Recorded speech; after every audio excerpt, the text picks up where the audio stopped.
आज के इस गहन विश्लेषण में हम एक ऐसे इंसान की कहानी पर चर्चा करने जा रहे हैं जिसका नाम सुनते ही ना विश्व विजेता की एक बहुत ही भव्य छवि दिमाग में उभर आती है। बिल्कुल। मतलब एक ऐसा युवा जिसने महज 32 साल की उम्र में यूरोप से लेकर एशिया तक करीब 12,000 मील के दायरे में अपने कदमों के निशान छोड़ दिए। हम बात कर रहे हैं मैसेडोनिया के शासक अलेक्जेंडर द ग्रेट, यानी सिकंदर महान। हाँ। सिकंदर महान।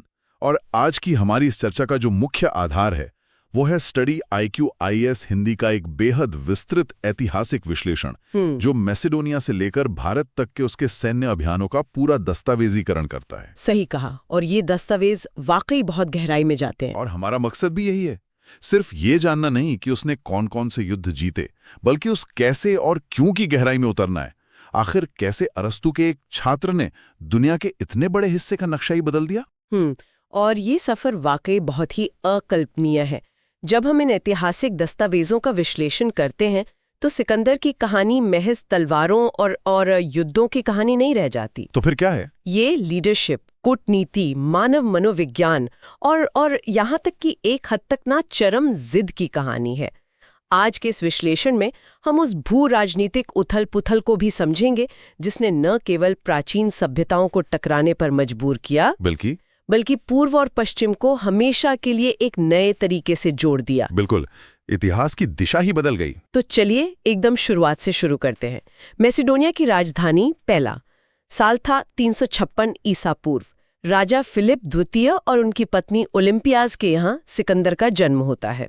बचपन से ही ये लड़का कुछ अलग ही था, बहुत ज्यादा विद्रोही, निडर और अपनी उम्र से कहीं ज्यादा तेज। और इसका सबसे बेहतरीन उदाहरण हमें उसके घोड़े वाले किस्से में मिलता है। अरे हाँ, ब्यूसेफेलिस का किस्सा। बिल्कुल, ब्यूसेफेलिस का जो किस्सा है ना, वो सिकंदर के पूरे व्यक्तित्व को समझने के लिए एक मास्टर की तरह काम करता है। वो एक ऐसा जंगली घोड़ा था जिसे कोई भी सैनिक, मतलब कोई भी घुड़सवार काबू नहीं कर पा रहा था। सबने लगभग हार मान ली थी कि ये घोड़ा किसी काम का नहीं है। पर सिकंदर ने हार नहीं मानी।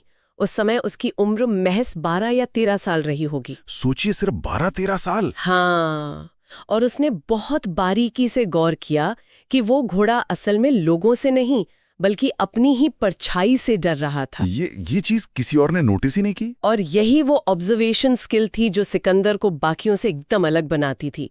उसने चुपचाप उस घोड़े की लगाम पकड़ी और उसका मुंह सीधे सूरज की तरफ मोड़ दिया ताकि परछाई उसके पीछे बने। बिल्कुल, और घोड़ा तुरंत शांत हो गया। सिकंदर ने आराम से उस पर सवारी कर ली। ये एक छोटी सी घटना हमें बताती है कि वो सिर्फ अपनी शारीरिक ताकत पर निर्भर नहीं था, वो समस्या की जड़ को पकड़ना जानता था। इतनी ज्यादा प्रभावित हुए कि उन्होंने तय कर लिया कि इस बच्चे को कोई मामूली इंसान तो नहीं पढ़ाएगा। हाँ, और तब एंट्री होती है प्राचीन दुनिया के सबसे महान दार्शनिकों में से एक की, अरस्तु। मतलब जरा सोचिए, उस दौर का सबसे बड़ा विद्वान उस दौर के सबसे बड़े योद्धा को गढ़ रहा था। ये कॉम्बिनेशन ही अपने आप में कितना खतरनाक है। बहुत ही घातक और शानदार कॉम्बिनेशन था ये। अरस्तु ने सिकंदर को राजनीति विज्ञान, नीति शास्त्र और दर्शन शास्त्र तो पढ़ाया ही, लेकिन मैं मानती हूँ कि सबसे बड़ा जो प्रभाव डाला वो था होमर के महाकाव्य इलियड ने। ट्रॉय की युद्ध की कहानी। हाँ, एकिलीज जैसे महान योद्धाओं की कहानियां। अरस्तु ने सिकंदर के दिमाग में ये बात बहुत गहराई तक बैठा दी कि वो भी उन्हीं प्राचीन देवताओं और वीरों का ही वंशज है। लेकिन यहाँ ना सिकंदर के दिमाग का एक बहुत ही दिलचस्प और मैं कहूँगा थोड़ा अजीब पहलू भी हमारे सामने आता है जो स्रोत में बताया गया है। वो किताबों वाला किस्सा। बिल्कुल। एक बार जब सिकंदर अपने सैन्य अभियानों पर निकला हुआ था तो उसे खबर मिली कि अरस्तु ने अपने कुछ गुप्त दार्शनिक सिद्धांतों पर किताबें प्रकाशित कर दी हैं। अब आमतौर पे तो एक छात्र को इस बात पे गर्व होना चाहिए, है ना?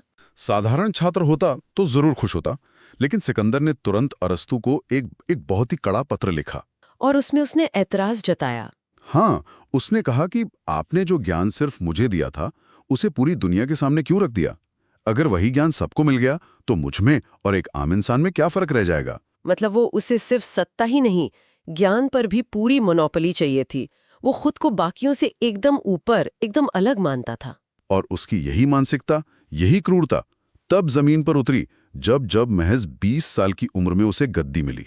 326 ईसा पूर्व में राजा फिलिप की हत्या हो गई थी। 336 ईसा पूर्व, माफ कीजिएगा, 336 ईसा पूर्व। कोई बात नहीं, हाँ, तो पिता की मौत के बाद जो स्थिति बनी वो किसी भी नए और युवा राजा के लिए एक बुरे सपने जैसी थी। हर तरफ से विद्रोह भड़क उठा था। लेकिन सिकंदर ने इसे जिस बेदर्दी से कुचला ना, वो उसके डार्क साइड को दिखाता है। बहुत ही बेरहमी से। अपने एक मानसिक रूप से कमजोर सौतेले भाई फिलिप एरिड को छोड़कर उसने अपने सभी चचेरे भाइयों और हर उस इंसान को मौत के घाट उतार दिया जो सिंहासन पर दावा कर सकता था। कोई प्रतिद्वंदी जिंदा ही नहीं छोड़ा। कोई दया नहीं, कोई समझौता नहीं। बिल्कुल। और जब अपना घर सुरक्षित हो गया, सत्ता पर पकड़ मजबूत हो गई, तो 20 साल के इस लड़के ने अपनी नजरें गड़ाई उस समय के सबसे बड़े सुपर पावर पर, फॉरेस्ट का विशाल साम्राज्य पर्शिया। और अगर हम इसे आज के संदर्भ में देखें तो ये कुछ ऐसा था जैसे कोई छोटा सा मामूली सा देश किसी ग्लोबल सुपर पावर को सीधी चुनौती दे रहा हो। 334 ईसा पूर्व में जब उसने एशिया की तरफ अपना विश्व विजय अभियान शुरू किया, तो स्रोत बताते हैं कि उसके पास सिर्फ 30,000 पैदल सैनिक और 5,000 घुड़सवार थे।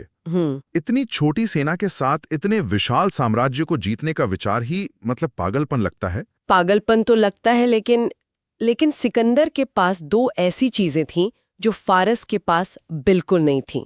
वो क्या? पहली थी मनोवैज्ञानिक युद्ध की कला या साइकोलॉजिकल वॉरफेयर। सिकंदर बहुत अच्छे से जानता था कि सिर्फ राजा के आदेश देने से सैनिक अपनी जान नहीं देते, उन्हें एक मकसद चाहिए होता है। बिल्कुल। इसलिए उसने यूनानियों को एकजुट करने के लिए ग्रीक राष्ट्रवाद का एक पूरा नैरेटिव खड़ा किया। उसने थर्मोपाइले की उस मशहूर लड़ाई की याद दिलाई जहां वो 300 स्पार्टन योद्धा लड़े थे। हाँ, उसने कहा कि हम उस पुरानी बेइज्जती का बदला लेने जा रहे हैं। उसने पूरी लड़ाई को एक राष्ट्रीय गौरव का रूप दे दिया। क्या शानदार राजनीतिक चाल थी। और दूसरी सबसे अहम चीज थी उनकी मिलिट्री टेक्नोलॉजी और फॉर्मेशन, जिसे मैसेडोनियन फैलेंक्स कहा जाता था। ये कोई आम सैन्य टुकड़ी तो नहीं थी। स्रोत के मुताबिक इसमें सैनिक 18 फीट लंबे भाले लेकर चलते थे। 18 फीट, जिन्हें सरीसा कहा जाता था। हाँ, सरीसा, यानी दुश्मन उनके पास पहुंचने से पहले ही भालों की एक मजबूत दीवार से टकराकर खत्म हो जाता था। एकदम सही। और इसी फैलेंक्स और सिकंदर की बहुत ही तेज घुड़सवार टुकड़ी ने 334 ईसा पूर्व में ग्रेनिकस नदी के युद्ध में 20,000 फारसी घुड़सवारों को बुरी तरह हरा दिया, पश्चिमी तुर्की में। हाँ, लेकिन यहाँ से आगे बढ़ने से पहले हमारे दस्तावेज में एक बहुत ही दिलचस्प घटना का जिक्र आता है। गॉर्डियन नॉट वाला किस्सा। हाँ, गॉर्डियन गांठ का किस्सा। ये सिकंदर के आउट ऑफ द बॉक्स सोचने का सबसे क्लासिक उदाहरण है। वो कहानी कुछ यूं है कि एक प्राचीन शहर में एक बैलगाड़ी को एक बहुत ही जटिल गांठ से बांधा गया था, और ऐसी भविष्यवाणी थी कि जो भी इस गांठ को खोलेगा वो पूरे एशिया का राजा बनेगा। और जाहिर है कई बड़े बड़े महारथियों ने उस गांठ को खोलने की कोशिश की थी, लेकिन सब नाकाम रहे। लेकिन जब सिकंदर वहां पहुंचा तो उसने क्या किया? उसने गांठ को देखा, थोड़ा दिमाग लगाया और फिर उसे सुलझाने के बजाय अपनी तलवार निकाली और एक ही झटके में गांठ को काटकर 2 टुकड़े कर दिया। मतलब नियम खुद बनाओ। ये साफ दिखाता है कि वो स्थापित तरीकों से या पुरानी सोच से बंधा हुआ नहीं था। और उसकी यही सोच अगले साल 333 ईसा पूर्व में इस्सुस की लड़ाई में काम आई। इस्सुस की लड़ाई, जहां उसका सामना सीधे फारस के राजा डेरियस तृतीय की विशाल सेना से हुआ। और यहाँ प्राचीन ऐतिहासिक दस्तावेजों में फारसी सेना की संख्या को लेकर एक बहुत बड़ा दावा किया गया है। कहा जाता है कि डेरियस के पास 25 लाख सैनिकों की सेना थी। 25 लाख। हाँ, लेकिन यहाँ पर हमें थोड़ा रुककर ऐतिहासिक विश्लेषण करना होगा, क्योंकि प्राचीन स्रोतों में 25 लाख का जिक्र जरूर है, लेकिन आधुनिक इतिहासकार इसे नहीं मानते। वो इसे बढ़ा चढ़ाकर बताया गया आंकड़ा मानते हैं, है ना? बिल्कुल। ये प्राचीन लेखकों की एक आदत हुआ करती थी, ताकि सिकंदर की जीत को और भी ज्यादा चमत्कारिक और महान दिखाया जा सके। असल संख्या शायद 1 लाख के आसपास रही होगी। लेकिन 1 लाख भी सिकंदर की 35,000 की सेना के मुकाबले तो बहुत विशाल थी। बहुत बड़ी थी। और डेरियस की सेना में एक बहुत ही खौफनाक टुकड़ी भी थी, जिसे इमॉर्टल्स यानी अमरों की रेजिमेंट कहा जाता था। हाँ, ये 10,000 ऐसे एलीट सैनिक थे। स्रोत बताते हैं कि अगर जंग के मैदान में इनमें से एक सैनिक मारा जाता तो तुरंत पीछे से दूसरा सैनिक उसकी जगह ले लेता था। तो सामने वाले को लगता था कि इनकी संख्या कम ही नहीं हो रही है, जैसे ये वाकई अमर हों। किसी भी दुश्मन का मनोबल तोड़ने के लिए ये काफी था।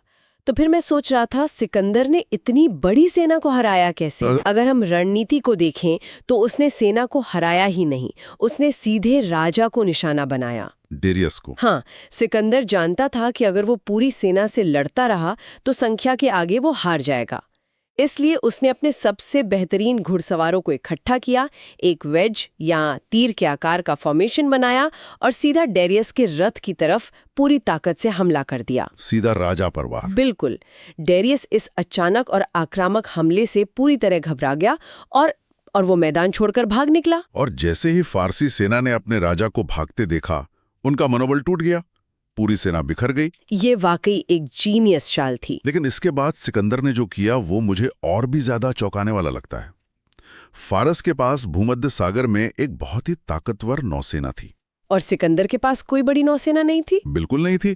तो उसने समंदर में लड़ने के बजाय एक बिल्कुल ही नई समुद्री रणनीति निकाली। डों को ही खत्म कर दिया। वो समुद्र तट के किनारे किनारे आगे बढ़ा। हाँ, सीरिया, लेबनान, इजराइल और आखिरकार मिस्र। बिना एक भी बड़ी समुद्री लड़ाई लड़े उसने बंदरगाहों पर कब्जा कर लिया ताकि फारस की नौसेना पंगु हो जाए। नौसेना बेघर हो गई। हाँ। और यहीं पर लेबनान के एक द्वीप शहर टायर की घेराबंदी का भी जिक्र आता है, जो उसकी भयंकर जिद का सबूत है। वो शहर समुद्र के बीच में एक द्वीप पर बसा था। अब सिकंदर के पास जहाज तो थे नहीं। हाँ। तो वो शहर तक पहुंचता कैसे? कोई और जनरल होता तो शायद शहर को छोड़ के आगे बढ़ जाता। लेकिन सिकंदर ने अपनी सेना से कहा कि अगर हमारे पास जहाज नहीं है तो हम समुद्र को ही पाट देंगे। उसने समंदर के अंदर पत्थर और लकड़ियां डालकर आधा मील लंबा एक पुल, जिसे मोल कहते हैं, वो बनवाना शुरू कर दिया। और 7 महीने लग गए इस काम में। 7 महीने? दुश्मन उन पर तीर बरसाते रहे, लेकिन वो अड़ा रहा। उसने वहां का भूगोल ही बदल डाला और आखिरकार उस शहर को जीतकर ही दम लिया। ये उसकी वही जिद थी जिसका जिक्र हमने शुरुआत में किया था। इसके बाद उसने मिस्र को जीता, जहां उसने मशहूर शहर अलेक्जेंड्रिया की स्थापना की। और फिर 331 ईसा पूर्व में गौगोमेला की लड़ाई, जहां उसने फारस की बची खुची ताकत को भी हमेशा के लिए मिट्टी में मिला दिया। फारस का पूरी तरह से पतन हो गया। 330 ईसा पूर्व में उसने पर्सेपोलिस के भव्य महल को जला दिया और फारस पर पूर्ण नियंत्रण कर लिया। प्राचीन दुनिया का सबसे बड़ा सुपर पावर अब पूरी तरह सिकंदर के कदमों में था। लेकिन यहां से ना कहानी एक बहुत ही दिलचस्प मोड़ लेती है जब वो भारत की तरफ आता है। हाँ, आज का अफगानिस्तान पार करते हुए, हिंदू कुश की बर्फीली पहाड़ियों को चीरते हुए 326 ईसा पूर्व में सिकंदर की वो थकी हुई लेकिन अजय सेना काबुल घाटी होते हुए सिंधु नदी के तट तक पहुंचती है। और यहाँ भारत की भू राजनीतिक स्थिति में एक बहुत बड़ा मौका गंवा दिया। कैसे? देखिए, उस समय उत्तर पश्चिम भारत छोटी छोटी रियासतों में बटा हुआ था।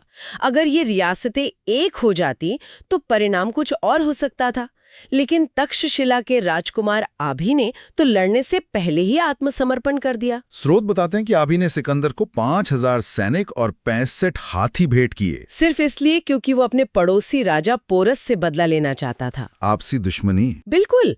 मैं स्पष्ट कर दूं कि यदि भारत की ये छोटी रियासतें जैसे आभी और पोरस एक हो जाती और संयुक्त मोर्चा बना लेती तो खैबर दर्रा लांघना सिकंदर के लिए इतना आसान कभी नहीं होता। भारत की इसी आपसी फूट ने विदेशी आक्रांताओं का रास्ता आसान कर दिया। लेकिन राजा पोरस आभी की तरह नहीं थे। उन्होंने झुकने से साफ इनकार कर दिया। और तब इतिहास का वो बेहद रोमांचक युद्ध लड़ा गया झेलम नदी के तट पर, जिसे यूनानी हाइडस्पीस की लड़ाई करते हैं। एक तरफ सिकंदर की 50,000 से ज्यादा सैनिकों की सेना और नदी की दूसरी तरफ पोरस अपनी 20,000 की सेना और भीमकाय हाथियों के साथ डटे थे।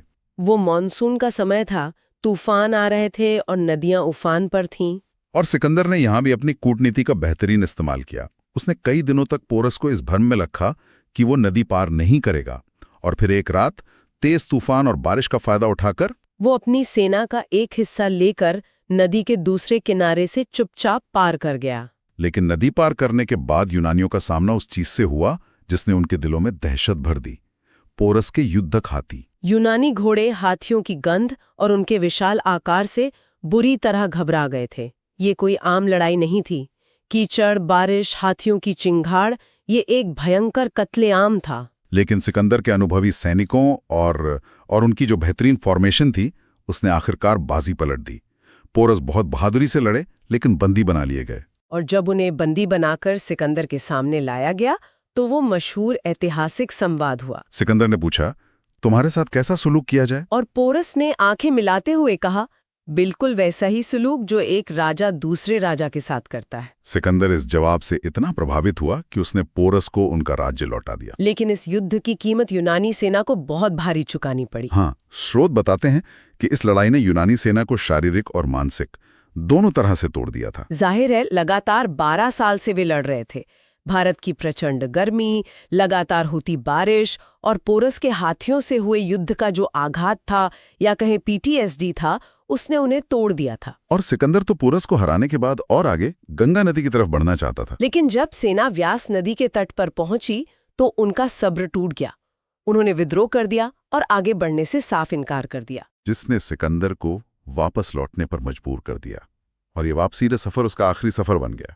323 ईसा पूर्व में बेबीलोन में महज 32 साल की उम्र में। संक्रमण या शायद मलेरिया से उसकी मृत्यु हो गई। तो आखिर इन सब का मतलब क्या है? अगर हम इस अभियान के परिणामों की ओर मुड़ें तो इसका क्या ऐतिहासिक प्रभाव रहा? इसका सबसे बड़ा असर ये हुआ कि प्राचीन यूरोप और भारत पहली बार सीधे संपर्क में आए, व्यापारिक मार्ग खुले। और भारत के लिए? भारत की छोटी रियासतों को ये समझ आ गया कि विदेशी आक्रमणों से बचने के लिए राजनीतिक एकीकरण बहुत आवश्यक है, पॉलिटिकल यूनिफिकेशन। और शायद इसी का परिणाम था मौर्य साम्राज्य का उदय। बिल्कुल, लेकिन इससे एक बहुत ही महत्वपूर्ण सवाल खड़ा होता है। चंद्रगुप्त मौर्य वाला? हाँ, इतिहास का वो मिथक कि चंद्रगुप्त और सिकंदर के बीच कोई युद्ध हुआ था। ये बात कितनी सच है? ये पूरी तरह से एक भ्रम है। स्रोतों के अनुसार सिकंदर की मृत्यु 323 ईसा पूर्व में हुई और उसके आसपास ही चंद्रगुप्त सत्ता में आए। तो जब सिकंदर भारत पिता, तब कौन राज कर रहा था? उस समय मगध पे नंद वंश के राजा घनानंद का शासन था।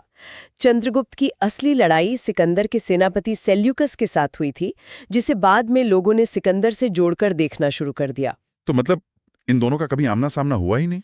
तो अगर हम इस पूरी चर्चा को समेटें तो सिकंदर एक ऐसा करिश्माई नेता और रणनीतिकार था जिसने दुनिया की सैन्य रणनीतियों की नींव रखी। 12 सालों का उसका शासनकाल आज भी युद्ध के इतिहास का एक अचूक अध्याय है। लेकिन इस विस्तृत चर्चा को समाप्त करने से ठीक पहले स्रोतों से एक बहुत ही गहरा विचार उभर कर आता है। एक ऐसा सवाल जो सोचने पर मजबूर कर दे। जैसा कि हमने बात की, सिकंदर पोरस को हराने के बाद घनानंद के विशाल मगध साम्राज्य की ओर जाना चाहता था, लेकिन सेना ने व्यास नदी पर बगावत कर दी।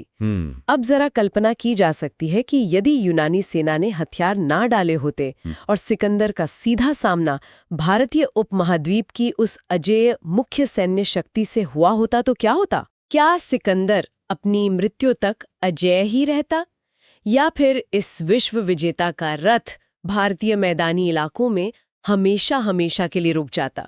ये वाकई एक ऐसा सवाल है जो इतिहास के पूरे पन्नों को दोबारा लिखने पर मजबूर कर देता है, और शायद यही इतिहास की सबसे बड़ी खूबसूरती है।